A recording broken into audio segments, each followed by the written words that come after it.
Habéis oído las cosas que enseñé antes que ascendiera a mi Padre. Por tanto, a cualquiera que se acuerde de estas palabras mías y las haga, lo exaltaré en el postrer día. No os maravilléis de que os dije que las cosas antiguas habían pasado y que todas las cosas se habían vuelto nuevas. Os digo que se ha cumplido la ley que fue dada a Moisés.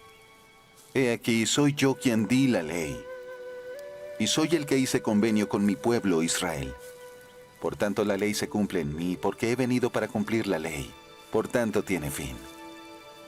Yo no abrogo a los profetas, porque cuantos no se han cumplido en mí, en verdad os digo que todos se cumplirán. El convenio que hice con mi pueblo no se ha cumplido enteramente, mas la ley que se dio a Moisés tiene su fin en mí. He aquí, yo soy la ley y la luz. Mirad hacia mí y perseverad hasta el fin y viviréis, porque al que persevere hasta el fin le daré vida eterna. Os he dado los mandamientos. Guardad pues mis mandamientos. Y esto es la ley y los profetas, porque ellos en verdad testificaron de mí.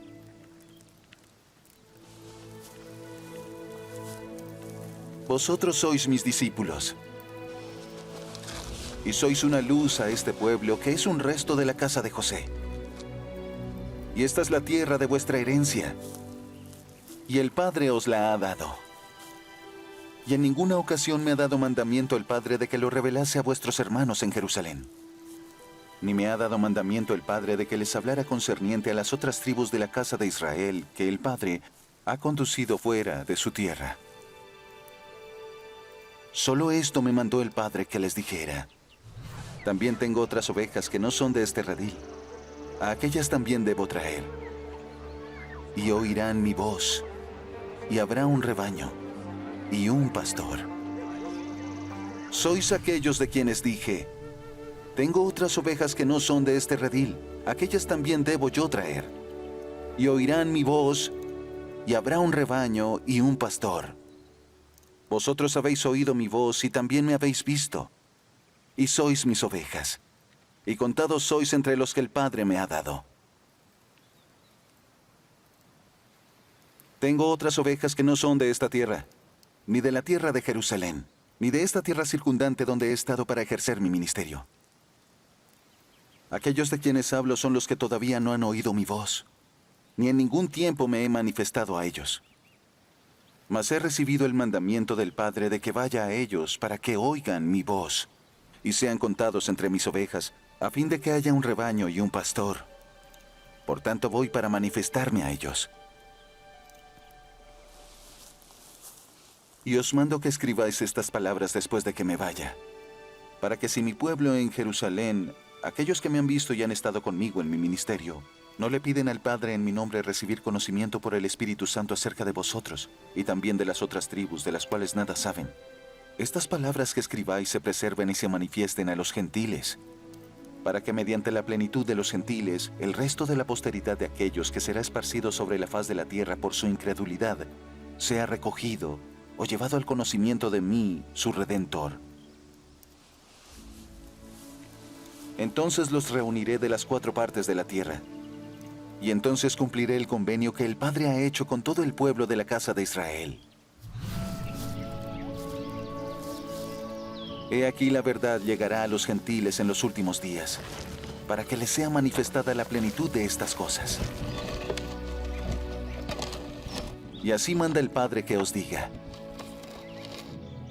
el día en que los gentiles pequen contra mi evangelio, y rechacen la plenitud de mi evangelio y se envanezcan por el orgullo de su corazón sobre todas las naciones, si rechazan la plenitud de mi evangelio, he aquí, dice el Padre, retiraré la plenitud de mi evangelio de entre ellos. Entonces recordaré mi convenio que he concertado con los de mi pueblo, oh casa de Israel, y les llevaré mi evangelio.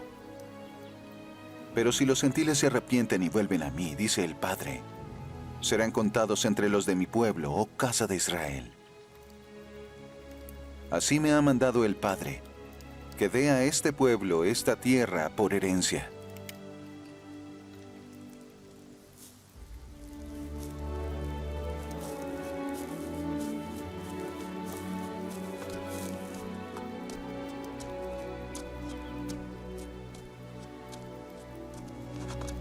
Y entonces se cumplirán las palabras del profeta Isaías que dicen: Tus centinelas levantarán la voz.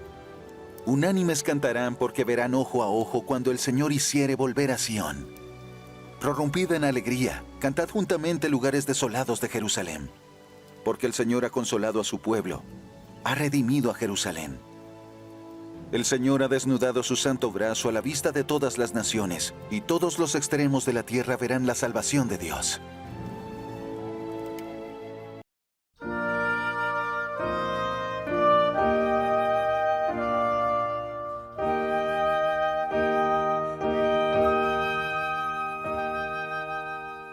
Saludos hermanos y hermanas, sean ustedes nuevamente bienvenidos y bienvenidas a su clase semanal Ven, sígueme con Julio Silverio. En esta semana estaremos estudiando Tercera de Nefi desde el capítulo 12 en adelante, 12 al 16, lo que es el Sermón del Monte, el cual el Salvador mismo se lo repitió al pueblo de los nefitas y lamanitas convertidos, aquellos a quienes se apareció luego de su resurrección, tal cual lo estudiamos la semana pasada y que corresponde a Tercera de Nefi, capítulo 11. Él le repitió el Sermón del Monte como una ley superior, superior a la ley de Moisés. Él le manifestó que él era la ley y que en él se había cumplido todas las ordenanzas, todos los simbolismos que correspondían a la ley de Moisés. Porque la ley de Moisés, como dice Pablo, era como un ayo para llevarnos hasta Cristo, o sea, como una guía para llevarnos hasta Cristo. Y todos los ritos y ordenanzas que se llevaban a cabo bajo la ley de Moisés, todo el tiempo era para invitar a la gente a poner su mira en Jesucristo. Los sacrificios que se hacían en el templo, los mandamientos, los lavamientos, todas estas cosas dirigían la concentración y la mente de las personas hacia Jesucristo, o al menos ese era el objetivo. Pues en el Sermón del Monte, cual él lo repitió entre los nefitas, hay algunas variables, pero en esencia todo lo podemos encontrar también en los evangelios en la Biblia. Pues vamos a leer un poco sobre la introducción. Yo espero que ustedes tengan, además de su libro de Mormón, que tengan a mano su guía de estudio de las escrituras de Ven, sígueme. Yo lo tengo en formato digital, también ustedes lo pueden tener en su celular a través de la aplicación de Biblioteca del Evangelio. Pero al final siempre la fuente más importante son las escrituras mismas. Que podamos cada vez que nos toque leerlas, buscar nuestro espacio sagrado y tranquilo para que no tengamos ningún tipo de distracción y que podamos concentrarnos en las palabras que leemos en cada versículo y en lo que el Espíritu Santo susurra a nuestros corazones. Pues en la introducción dice, al igual que los discípulos de Jesús que se congregaron para escuchar el sermón del monte en Galilea, las personas que se reunieron en el templo de abundancia habían vivido la ley de Moisés. La habían observado porque orientaba sus almas hacia Cristo, como dice en Jacob 4:5, que dice, he aquí ellos creyeron en Cristo y adoraron al Padre en su nombre, y también nosotros adoramos al Padre en su nombre, y con este fin guardamos la ley de Moisés, dado que orienta nuestras almas a Él. Y por esta razón se nos santifica como obra justa, así como le fue contado a Abraham en el desierto el ser obediente a los mandamientos de Dios al ofrecer a su hijo Isaac, que es una semejanza de Dios y de su hijo unigénito. Entonces, la ley de Moisés ellos la guardaban siglos antes y sabían, por lo menos aquí entre los nefitas, que la ley de Moisés los llevaba hacia Cristo, orientaba sus corazones y sus almas hacia Cristo. Pues ya Cristo había llegado, entonces ya le testifica directamente que Él es la ley y que en Él se cumple la ley de Moisés. O sea, ya de ahí en adelante no era necesario observar la ley de Moisés, sino el Evangelio o una ley mayor que Él estaba a punto de enseñarle y que la tenemos con el nombre del Sermón del Monte. Dice que Cristo estaba ante ellos, declarándoles una ley mayor, pero aún aquellos de nosotros que jamás hemos vivido la ley de Moisés, podemos reconocer que la norma que Jesús dio a sus discípulos es elevada. Él declaró: quisiera que fueseis perfectos. Si esto te hace sentir inepto, recuerda que el Señor también dijo: bienaventurados son los pobres en espíritu que vienen a mí, porque de ellos es el reino de los cielos. Esa ley mayor es una invitación, es otra forma de decir: venid a mí y sed salvos. Al igual que la ley de Moisés, dicha ley nos orienta hacia Cristo, el único que puede salvarnos y perfeccionarnos. Él dijo: he aquí, yo soy la ley y la luz. Mirad hacia mí y perseverad hasta el fin y viviréis. Se lo dice en 2 15:9. Bien, entonces, ya vimos la semana pasada de esta gran experiencia espiritual que le ocurrió a los sobrevivientes, nefitas y lamanitas conversos, que quedaron vivos luego de todos los cataclismos, los terremotos, torbellinos, inundaciones que ocurrieron y que desfiguraron toda la faz de la tierra, que sepultaron ciudades, que hundieron ciudades en el mar, que quemaron ciudades. Muchas miles de personas fallecieron, pero algunos de ellos fueron preservados, y estos se reunieron en el templo de la ciudad de abundancia.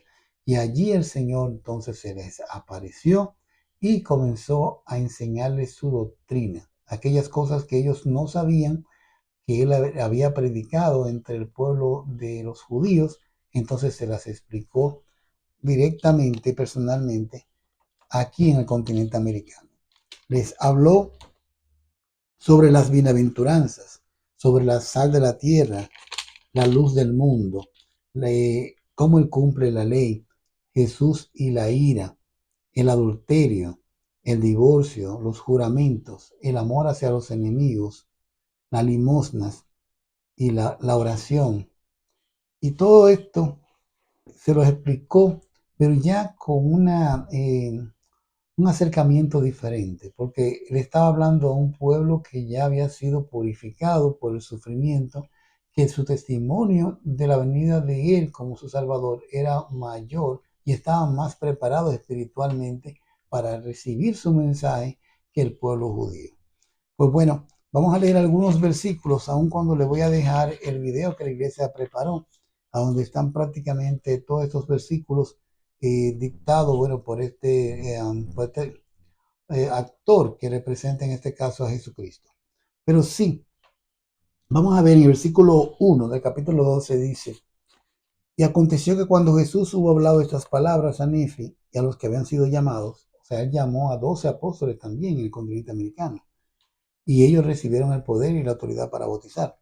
Dice que aquí él extendió la mano hacia la multitud y les proclamó diciendo, ahí comenzó: bienaventurados sois si prestáis atención a las palabras de estos 12 que yo he escogido de entre vosotros para ejercer su ministerio en bien de vosotros y ser vuestros siervos. Y a ellos les he dado poder para que os bauticen en el agua.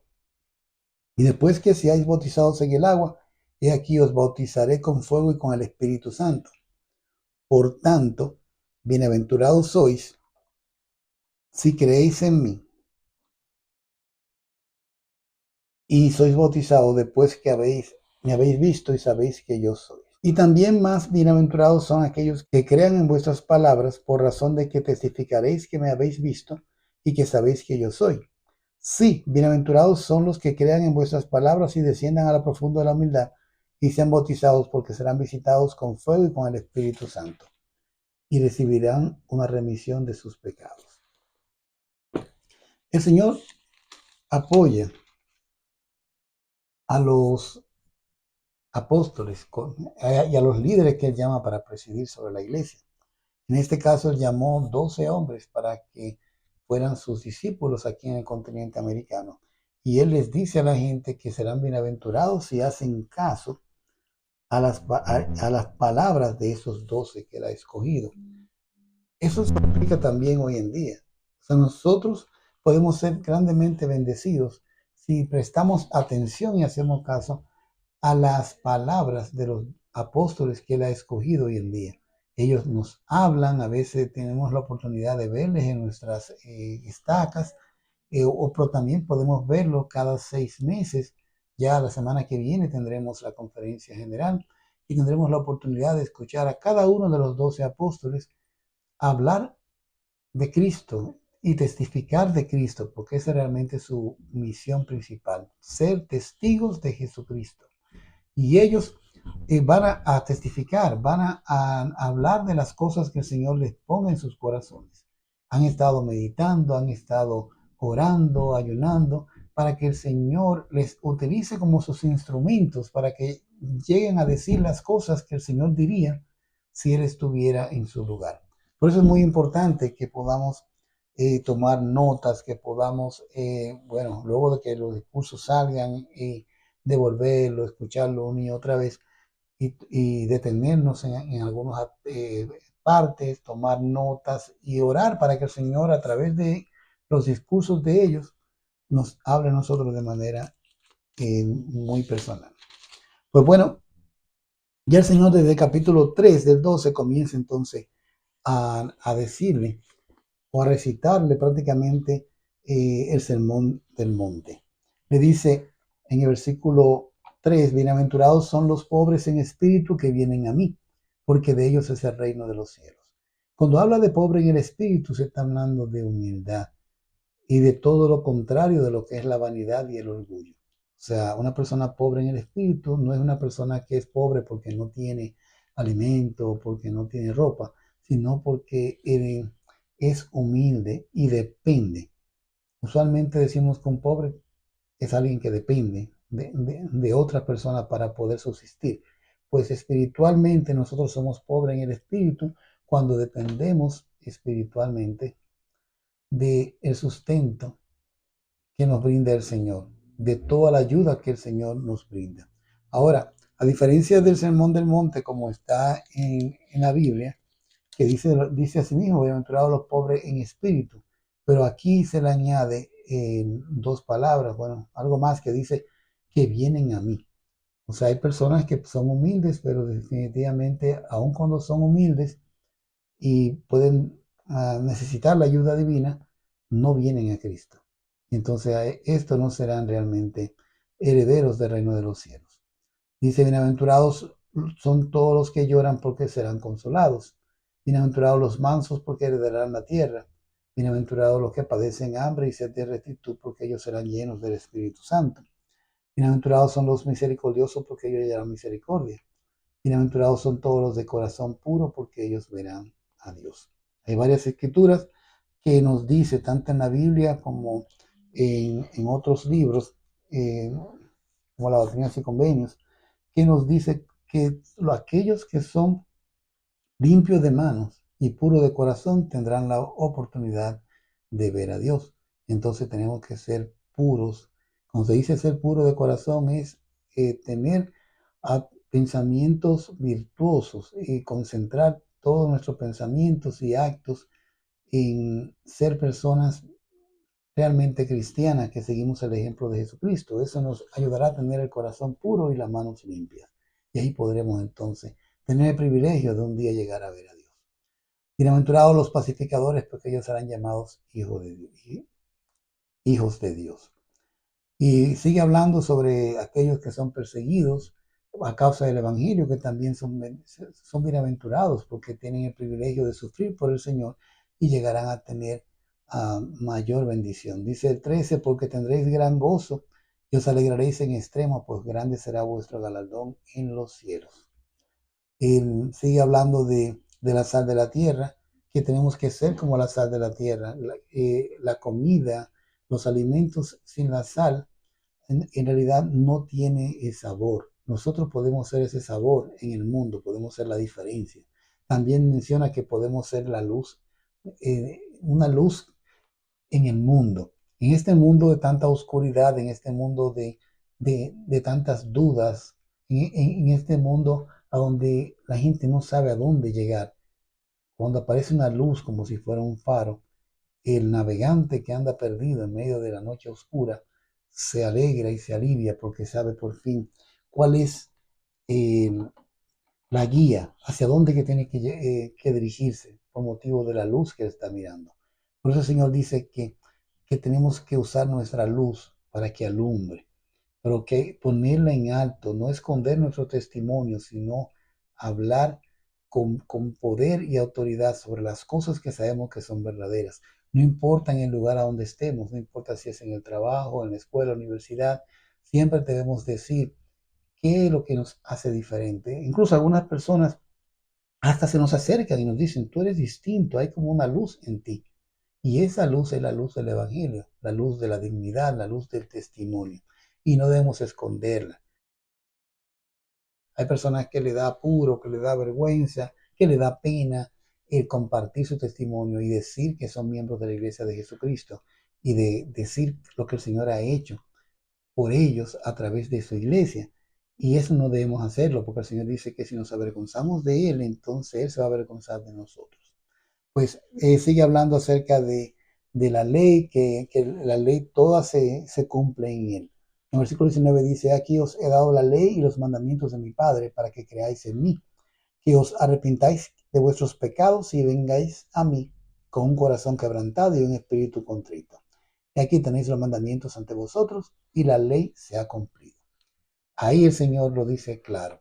Hasta aquí llegó la ley de Moisés, porque la ley de Moisés era hasta que yo llegara y le presentara a ustedes una ley mayor. Pues en esta ley mayor, entonces, el Señor comienza a comparar algunas cosas de la ley de Moisés con un nuevo estilo de vida, como por ejemplo en el versículo 21, habéis oído que habéis sido dicho por los de tiempo antiguo, no matarás, y cualquiera que matare estará expuesto al juicio de Dios. Pero yo os digo que quien se enoje con su hermano corre peligro de su juicio. O sea, la ley de Moisés castigaba mucho, bueno, y de hecho sigue siendo así, el no matar. Pero el Señor dice que hay una ley mayor, que es no enojarse contra nuestros hermanos. Y dice el versículo 23, por tanto, si vienes a mí o deseas venir a mí y te acuerdas de que tu hermano tiene algo contra ti, ve luego a tu hermano y reconcíliate primero con él. Y luego ven a mí con íntegro propósito de corazón y yo te recibiré. Esto es importante. Si estamos guardando algún resentimiento contra uno, contra alguien, ya sea familiar o amigo, o hasta que no sea gran amigo, esto podrá ser una interferencia entre nuestra comunicación con Dios y nosotros, o sea, entre Dios y nosotros, porque hemos puesto estos sentimientos negativos. El Señor dice que primero tenemos que ponernos de acuerdo con nuestro hermano, con la persona que hemos ofendido o que nos ofendió a nosotros, para que podamos entonces reconciliarnos y estar en paz. Dice habla también sobre una ley que tiene que ver ya con la ley de castidad, lo que tiene que ver con el adulterio. Dice que quien mira a una mujer para codiciarla ya cometió adulterio en su corazón. Yo sé que esto es un poco complejo porque el- una cosa es el acto mismo de un hombre tener intimidad con una mujer que no sea su esposa, y otra cosa es tener el deseo o la codicia por estar con una mujer. Y hoy en día, realmente con el crecimiento de lo que es el Internet y las redes sociales, los celulares, se hace más difícil para las personas, para los hombres especialmente, cumplir con las leyes que tienen que ver con la ley de castidad prácticamente, y en lo que tiene que ver con evitar las tentaciones. Hemos hablado sobre cómo estos aparatos llegan a ser un instrumento en las manos de Satanás. Entonces tenemos que evitar esto a toda costa, porque si miramos con deseo o con codicia, entonces el Señor dice que ya hemos cometido adulterio en el corazón. Ahora dice el 29, he aquí os doy el mandamiento de que no permitáis que ninguna de estas cosas entre en vuestro corazón. Aun cuando aparezcan las imágenes o un video, podemos detenerlas, podemos cerrarla, podemos denunciarla, podemos pasarla. Lo que el Señor nos manda es que no dejemos que entre a nuestro corazón. Dice, porque es mejor que os privéis de estas cosas, tomando así vuestra cruz, que ser arrojado al infierno. Luego comienza a hablar acerca del divorcio. Anteriormente había un concepto de divorcio que estaba basado en el repudio. Si un hombre ya estaba cansado de su esposa y la repudiaba y la rechazaba y ya no la quería, entonces podía darle carta de divorcio. Pero el Señor le dice, en verdad os digo que el que repudia a su esposa, salvo por causa de fornicación, hace que ella cometa adulterio, y cualquiera que se case con la divorciada comete adulterio. Pues sigue hablando acerca de nuestra manera de hablar, de que si decimos que sí, tiene que ser sí, si decimos que no, tiene que ser no. Entonces fíjense que es una ley mayor, es una manera de vivir ya un poco más espiritual, lo que el Señor nos está pidiendo.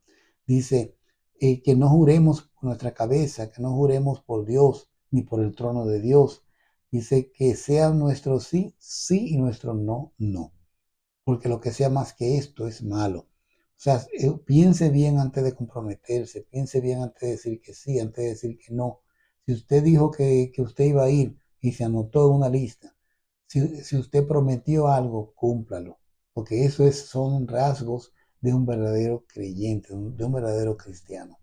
Habla también sobre que si alguien te quiere obligar a hacer algo, y te quiere obligar a caminar una milla, vete con él 2 millas. Los romanos podían aprovecharse de los judíos y podían obligarlo a caminar una milla. Eso es lo que decían las reglas, pero no podían obligarlo a caminar más de una milla cargándole sus cosas.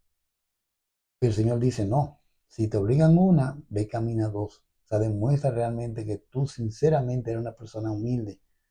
Dice que tenemos que amar a nuestro prójimo, pero la ley de Moisés decía que aborreciéramos a los enemigos. Y él dice, amad a vuestros enemigos. Es una ley mayor. O sea, es difícil amar a alguien que te hace daño. Es difícil amar al que por poco te causa un accidente porque dobló delante de ti en su vehículo sin poner las direccionales. O aquel que te chocó, o aquel que habla mal de ti, que te persigue. Es muy difícil decir que lo amamos. Sin embargo, esta es la ley superior que el Señor quiere que vivamos. ¿Cómo lo vamos a lograr? Bueno, es un gran desafío y una gran pregunta. Todos estamos caminando en esta senda de los convenios y a todos nos corresponde ir trabajando con cada una de estos consejos y mandamientos que el Señor nos da.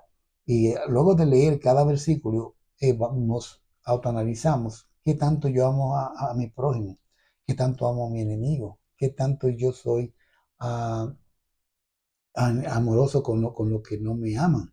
¿Qué tanto yo, si alguien me quiere obligar a algo, lo hago y hago hasta más de lo que me dijo? Yo sé que no es fácil, es un gran desafío, pero esa es la ley que el Señor espera que vivamos. Dice que si nosotros amamos a nuestros enemigos y le hacemos bien a los que nos aborrecen y oramos por los que nos hacen daño y nos persiguen, entonces seremos hijos de nuestro Padre que está en los cielos, pues Él hace salir su sol sobre los malos y sobre los buenos. De verdad que es un gran desafío. O sea, el hacerle las cosas buenas al que te hace cosas malas, el orar por aquellos que te persiguen y hablan mal de ti, es realmente un desafío. Yo mismo entiendo, para mí lo es, porque diríamos, bueno, hay personas que dicen que no tienen enemigos, pero cualquier persona que te persiga, que te critique, que te haga daño, no es un amigo. Entonces, si no es amigo, estará entonces en el otro bando, que es el bando de los enemigos. Entonces, el Señor les dice en el versículo 47, las cosas antiguas han pasado y todas las cosas se han vuelto nuevas. Y en el versículo 48, que es similar al capítulo 5, versículo 48, con una ligera diferencia. Dice, por tanto quisiera que fueseis perfectos, así como yo o como vuestro Padre que está en los cielos es perfecto. Algunas personas se sienten inadecuadas, dicen, pero bueno, ¿cómo yo voy a ser perfecto? Y el Señor pide, exige mucho más que lo que yo puedo dar. En realidad, el Señor sabe que aquí en la tierra es imposible que logremos la perfección, pero aún así nos pide que aspiremos esto. Hay muchas cosas que el Señor la dice, pero no para que solamente, o sea, para que la vivamos aquí en la tierra, sino que tenemos que verla con una perspectiva espiritual y eterna. O sea, es un proceso que va a durar muchísimo tiempo. Ahora, lo que sí tenemos es que estar constantemente vigilando. ¿Cuáles son las cosas que podemos mejorar? ¿En qué estamos fallando? Arrepentirnos diariamente, como dice el presidente Nelson, y apurarnos enfocarnos para no volver a repetir los mismos pecados. Que si hoy me tocó pedir perdón por X situación, pedirle al Señor toda la fortaleza para no tener que repetir esto. Si ocurre, igual el Señor está allí con los brazos abiertos para perdonarnos. Pero el proceso de ir caminando hacia la perfección tiene que ver mucho con esto. Obediencia, arrepentimiento, perseverar, perseverar, perseverar. No debemos sentirnos mal y pensar que no servimos, que no tenemos capacidad para obedecer los mandamientos. En realidad es un gran desafío para todos y para posiblemente lo que para un hermano puede ser fácil de llevar o de obedecer, para mí puede ser muy difícil. Y así uno va como creciendo, pero es algo entre nosotros y el Señor. Tenemos aquí las escrituras, dice, ustedes tienen los mandamientos, pues entonces lo que hay que comenzar a obedecerlos. Si no tenemos el conocimiento, pues entonces tenemos que ponernos a leer y adquirir el conocimiento. Bueno, pues hasta ahí llega el capítulo 12 de Tercera NF, y luego el capítulo 13 hasta el 16, el Señor sigue enseñándoles, les enseña a ellos sobre la importancia de la oración y la diferencia que hay entre la oración humilde y secreta, comparado con la oración altiva, altanera y orgullosa que muchas personas hacen. Y les habló de que no deben utilizar vanas repeticiones, que la oración debe salir del corazón. Aun cuando Dios sabe de antemano lo que usted necesita y yo necesito, Él quiere que le hablemos. O sea, no es que, no, yo sé cuál es tu problema y sin tú hacer nada te voy a bendecir. No, Él espera que mostremos realmente el interés y que se lo pidamos. Pues también le enseñó el Padre Nuestro y le habló de la importancia que tiene el perdón. El versículo 15 de capítulo 13, mas si no perdonáis a los hombres sus ofensas, vuestro Padre tampoco perdonará vuestras ofensas.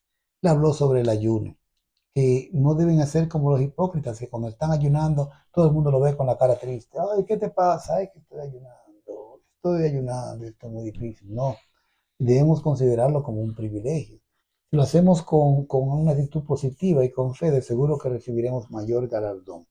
Porque el Señor dice que muchos andan con el semblante triste y desfiguran su rostro para mostrarle a los demás que son tan santos y tan perfectos que están ayunando.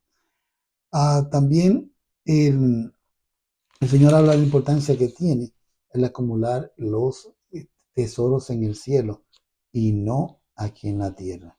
Bueno, la importancia que tiene servir a un solo Señor y no a dos señores, porque si sirve dos, te va a ir por un lado y va a abandonar el otro. No afanarnos por nuestra vida. Pero ya esta parte tiene que ver con los apóstoles. Cuando ya le dice en el versículo 25, aconteció que cuando Jesús hubo hablado estas palabras, miró hacia los 12 que había elegido y les dijo, ya esto es para ellos, acordaos de la palabra que os he hablado, porque he aquí, vosotros sois aquellos a quienes he escogido para ejercer el ministerio entre este pueblo. Os digo pues, no os afanéis por vuestra vida, que habéis de comer o que habéis de beber, ni tampoco por vuestro cuerpo con qué lo habéis de vestir. ¿No es la vida más que el alimento y el cuerpo más que el vestido? Miren las aves del cielo, que ellas no se ponen a hacer vestidos ni nada, mas sin embargo vuestro Padre Celestial las alimenta. Ellas no siembran nada, entonces ustedes son mejores que ellas. Entonces dice, ¿quién, por más que afane, podrá añadirse un codo de estatura? Codo es una unidad de medida entre los judíos, que era de la punta de la mano hasta el codo. Dice, por el vestido, no se afanen, ¿sabe? Porque ellos iban a salir a predicar al pueblo, iban a salir a ministrar al pueblo. El Señor dice, mientras ustedes estén haciendo esas cosas, no anden afanosos diciendo, ¿qué yo voy a comer? ¿Qué voy a beber? ¿Qué ropa me voy a poner? No, enfóquense en la obra a la cual ustedes han sido llamados. Y dice el 33, más buscar primeramente el reino de Dios y su justicia, y todas estas cosas os serán añadidas. Así que no afanéis por el día de mañana, porque el día de mañana traerá su afán por sus propias cosas. Basta el día para su propia mano. Bueno, pues así continúa. El capítulo 14 sigue también. Él le sigue hablando en el capítulo 15 sobre la ley de Moisés.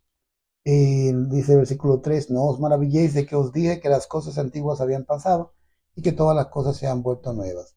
Y aquí os digo que se ha cumplido la ley que fue dada a Moisés. Dice, yo fui que di la ley y soy el que hice convenio con el pueblo de Israel, por tanto la ley se cumple en mí. Y el versículo 9 dice, yo soy la ley y la luz, mirad hacia mí y perseverad hasta el fin y viviréis, porque al que persevera hasta el fin le daré vida eterna. Entonces, de ahí en adelante siguió hablándole a sus discípulos y le habló de varias cosas. ¿Por qué era importante que ellos tuvieran todo este conocimiento? Porque ellos no iban a recibir la Biblia. O sea, la Biblia aparece siglos después de este acontecimiento. Entonces el Señor no iba a esperar que pasaran siglos para que este pueblo recibiera este, estos discursos, estos mensajes tan especiales, tan inspirados, que de hecho le iban a ayudar a prepararse para que las generaciones que vendrían después de ellos fueran generaciones justas, como de hecho ocurrió por por las siguientes 4 generaciones. O sea que los hijos, los nietos, los bisnietos y los tataranietos fueron bendecidos por la espiritualidad que se generó, por la enseñanza y obviamente por la presencia del Señor mismo y el Espíritu Santo, testificando sobre las cosas que el Señor les estaba enseñando. Pues el Señor le habló incluso hasta de las ovejas, que él incluso menciona en Juan 10:16. Dice en el versículo 12, vosotros sois mis discípulos y sois una luz a este pueblo, que es un resto de la casa de José. Y aquí está la tierra de vuestra herencia.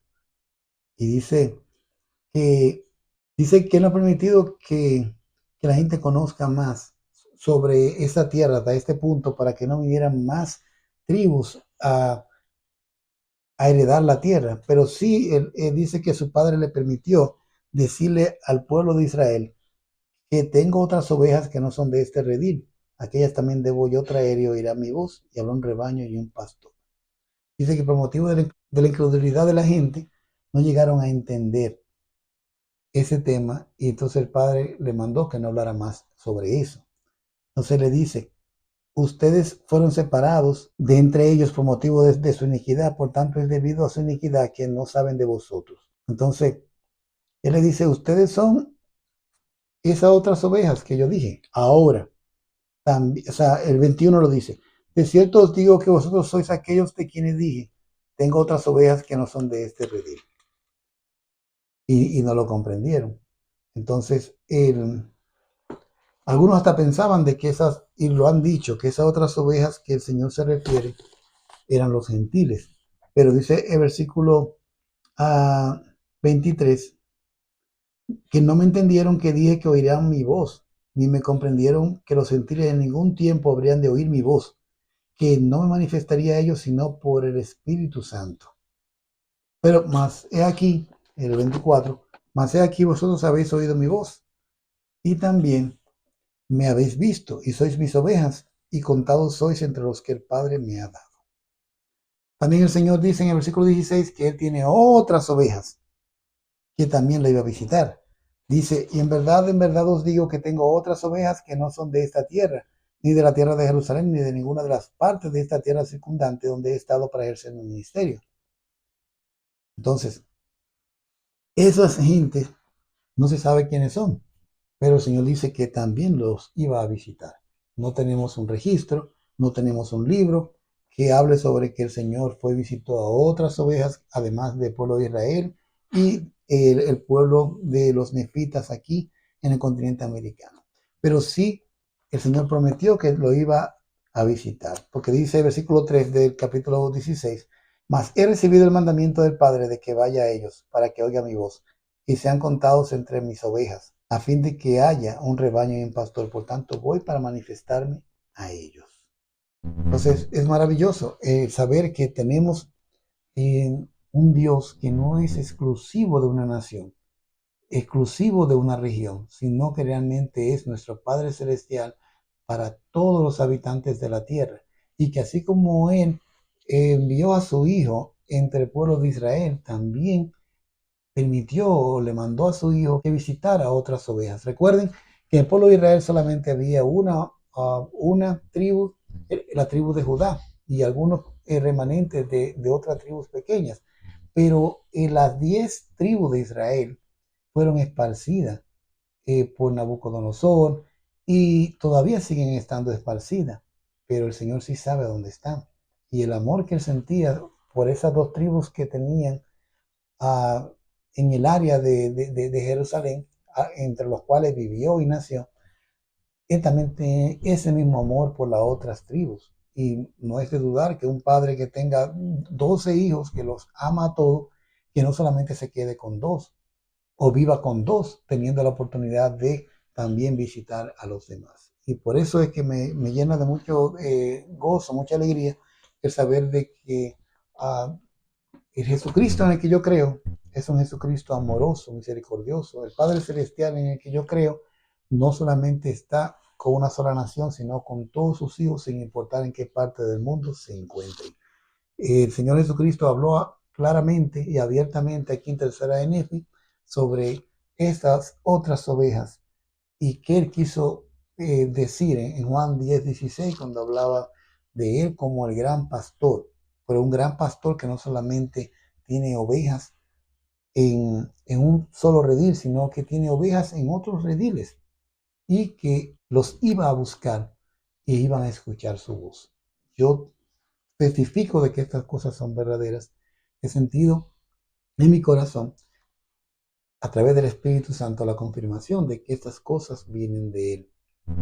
Y lógicamente, solamente pensarlo, el tener la oportunidad de poder tener en mis manos el relato de un pueblo, de las tribus de Israel, antes de ser esparcida, y luego de la tribu de Israel que se quedó en Jerusalén, las dos tribus de Israel que se quedaron allí, y también el relato de una de las tribus, que era la tribu de José, y el cual está en el libro de Mormón.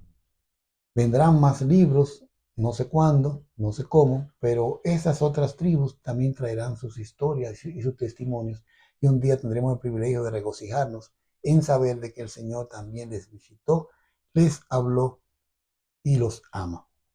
Yo testifico de esto en el nombre de Jesucristo. Amén.